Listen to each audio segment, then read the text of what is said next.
آج سے ہزاروں سال قبل جزیرہ عرب کے جنوبی علاقوں میں یمن کے گرد و نواح میں ایک شہر آباد تھا جسے سبا کہتے تھے، اور وہاں آباد لوگوں کو قوم سبا کہہ کر پکارا جاتا تھا۔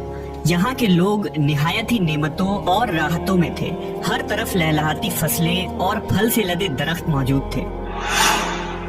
مگر یہ قوم شرک میں مبتلا تھی اور سورج کی پوجا کیا کرتی تھی۔ جب وہاں کے بادشاہ شراجیل بن مالک کی موت ہوئی تو اس کی بیٹی بلقیس نے حکومت کی باغ دوڑ سنبھالی۔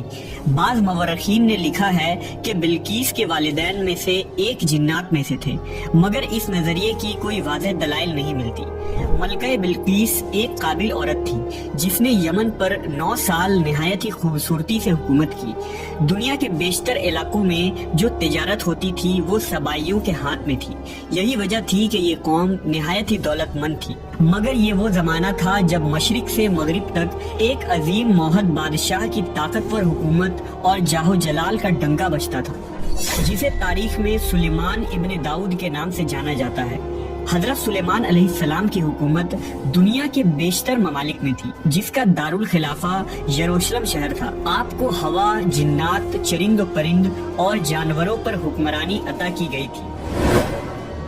ایک دن کا واقعہ ہے کہ حضرت سلیمان علیہ السلام نے دربار لگایا تو جن و انس، جانور اور پرندے سب کے سب حاضر ہوئے، مگر ان کا چہیتا پرندہ ہدہد غائب تھا۔ آپ نے پوچھا ہدہد کہاں ہے؟ جب وہ نظر نہ آیا تو سلیمان علیہ السلام نے فرمایا اگر وہ اپنی غیر حاضری کی کوئی مناسب وجہ پیش نہ کر سکا تو اسے ذبح کر دیا جائے گا۔ ابھی یہ گفتگو ہو رہی تھی کہ ہدہد حاضر ہو گیا۔ پوچھا گیا تم کہاں تھے؟ ہدہد نے بڑے احترام سے جواب دیا، اے اللہ کے پیغمبر، میں اڑتے اڑتے ایک ایسے ملک پہنچ گیا جہاں لوگ شرک میں مبتلا دیکھے۔ وہ آگ اور سورج کی پوجا کرتے ہیں۔ ان کی ایک رانی ہے جسے وہ بلقیس کے نام سے پکارتے ہیں۔ وہ ایک بہت بڑے تخت پر بیٹھ کر حکومت کرتی ہے۔ اس کے تخت میں قیمتی ہیرے جواہرات لال زمرد جڑے ہوئے ہیں، اور اس کے پاس تمام شاہی سامان آرائش و نمائش کے موجود ہیں۔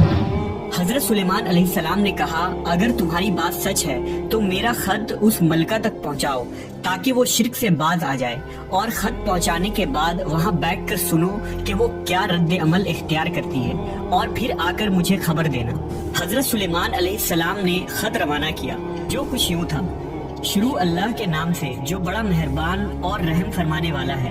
یہ عزت والا خط سلیمان ابن داؤد کی جانب سے ملکہ سبا بلقیس کی طرف ہے۔ جو ہدایت کی پیروی کرے اس کے لیے سلامتی ہے۔ مجھ پر غلبہ کی خواہش نہ کرو، میرے مقابلے میں سرکشی اختیار نہ کرو، بلکہ فرما بردار اور مطیع ہو کر میرے پاس آ جاؤ۔ یہ خط دراصل ملکہ سبا اور اس کی قوم کی طرف دعوت اسلام تھی۔ ہدہد نے یہ خط لے جا کر ملکہ بلقیس کی گود میں گرا دیا۔ ملکہ کے دربار میں اس وقت 300 کے قریب سردار بیٹھے تھے۔ انہوں نے جب یہ خط پڑھا تو طیش میں آ گئے اور کہا کہ یہ ہماری توہین ہے، ہمیں اس کا سخت جواب دینا چاہیے۔ مگر ملکہ بہت سمجھدار تھی، اس نے انہیں سمجھایا کہ خط سے پتہ چل رہا ہے کہ یہ کوئی عام شخص نہیں، خدا کا کوئی پیغمبر ہے، لہذا ہمیں حکمت سے کام لینا چاہیے۔ اس نے کہا کہ میں حضرت سلیمان علیہ السلام کی طرف ایک تحفہ بھیجتی ہوں، اگر انہوں نے قبول کر لیا تو وہ بادشاہ ہے، میں اس سے جنگ کروں گی، لیکن اگر انہوں نے تحفہ قبول نہ کیا تو میں اس کی پیروی کروں گی کیونکہ وہ نبی ہے۔ ہدہد یہ ساری گفتگو سن رہا تھا۔ اس نے آ کر حضرت سلیمان علیہ السلام کو ساری بات بتا دی۔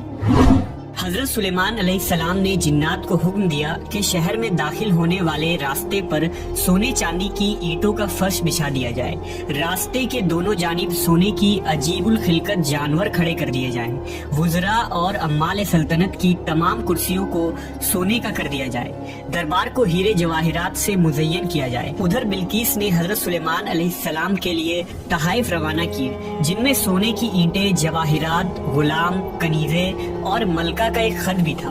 جب یہ تمام تحائف لے کر قاصد حضرت سلیمان علیہ السلام کے دربار میں پہنچے اور انہوں نے یہ سب دیکھا تو شرمندہ ہوئے۔ حضرت سلیمان علیہ السلام نے ملکہ کے قاصدوں سے کہا، کیا تم لوگ مال سے میری مدد کرنا چاہتے ہو؟ مگر دیکھ لو، جو کچھ اللہ نے مجھے دے رکھا ہے وہ اس سے بھی زیادہ ہے جو تمہیں دیا ہے، لہذا تمہارا تحفہ تمہیں مبارک ہو۔ اب تم اپنے تحائف کے ساتھ واپس جاؤ اور اپنی ملکہ سے کہنا کہ ہمارا انتظار کرے، ہم ایک زبردست لشکر لے کر آئیں گے۔ جب یہ خبر ملکہ بلقیس کو پہنچی تو وہ سمجھ گئی کہ واقعی یہ اللہ کے نبی ہے، لہٰذا اس نے جنگ کے بجائے حضرت سلیمان علیہ السلام کے دربار میں حاضر ہو کر اپنی اطاعت کا یقین دلانے کا فیصلہ کیا۔ جب حضرت سلیمان علیہ السلام تک یہ پیغام پہنچا تو آپ نے اپنے درباریوں سے کہا، تم میں سے کون ہے جو ان کے مطیع ہو کر آنے سے پہلے ملکہ کا تخت میرے پاس اٹھا لائے؟ ایک دیو ہیکل جن نے کہا، آپ کے دربار کو برخاست کرنے سے پہلے میں اسے لا سکتا ہوں، میں اس کام کی پوری قوت رکھتا ہوں اور امانت دار بھی ہوں۔ پھر ایک اور شخص جس کے پاس کتاب کا علم تھا، اس نے کہا، میں یہ تخت آپ کو آپ کے پلک جھپکنے سے قبل ہی لا دوں گا۔ پھر حضرت سلیمان علیہ السلام نے اس تخت کو اپنے پاس رکھا ہوا دیکھا تو پکار اٹھے، یہ میرے پروردگار کا فضل ہے تاکہ وہ مجھے آزمائے کہ میں شکر کرتا ہوں یا ناشکری، اور جو شکر کرتا ہے تو اس کا شکر اس کے اپنے ہی لیے مفید ہے، اور اگر کوئی ناشکری کرے تو میرا پروردگار بے نیاز ہے اور اپنی ذات میں بزرگ برتر ہے۔ مفسرین کے مطابق وہ شخص حضرت سلیمان علیہ السلام کا کوئی دوست تھا جس کا نام آصف ابن برخیہ بتایا جاتا ہے، اور بعض نے لکھا کہ وہ آپ کا خالہ زاد بھائی تھا۔ کہا جاتا ہے کہ اس تخت کی لمبائی 80 ہاتھ، عرض 40 ہاتھ اور اونچائی 30 ہاتھ تھی۔ اس میں موتی، سرخ، یاقوت، سبز زمر جڑے ہوئے تھے۔ حضرت سلیمان علیہ السلام نے اس تخت میں رد و بدل کر دیا اور اسے پہلے سے بھی بہتر بنا دیا۔ جب ملکہ بلقیس حضرت سلیمان علیہ السلام کے دربار میں حاضر ہوئی تو آپ نے پوچھا، کیا تمہارا تخت بھی اسی طرح کا ہے؟ اس نے کہا، یہ تو گویا ہو بہو وہی ہے، اور ہمیں تو پہلے ہی معلوم ہو گیا تھا اور ہم فرما بردار ہو چکے ہیں۔ بلقیس کے آنے سے پہلے حضرت سلیمان علیہ السلام نے ایسی عمارت بنانے کا حکم دیا جس کا فرش شیشے کا ہو، نیچے پانی جاری ہو، پانی میں مچھلیاں اور دوسرے آبی جانور ہو۔ حضرت سلیمان علیہ السلام اس عمارت میں اپنے شاہی تخت پر جلوہ افروز تھے، اور شیشے کے نیچے سے پانی اپنی پوری آب و تاب سے بہہ رہا تھا، جبکہ اس کے اوپر شیشہ نظر نہیں آتا تھا۔ بلقیس کو اس محل میں لایا گیا۔ جب اس نے فرش کو دیکھا تو سمجھی کہ یہ پانی کا ایک حوض ہے، لہذا اپنی پنڈلیاں سے کپڑا اٹھا لیا۔ سلیمان علیہ السلام نے کہا، یہ تو شیشے کا چکنا فرش ہے۔ تب وہ شرمندہ ہوئی اور بول اٹھی، اے میرے پروردگار، میں سورج کی پوجا کر کے اپنے آپ پر ظلم کرتی رہی ہوں، اور اب میں نے سلیمان کے ساتھ اللہ رب العالمین کی اطاعت قبول کر لی۔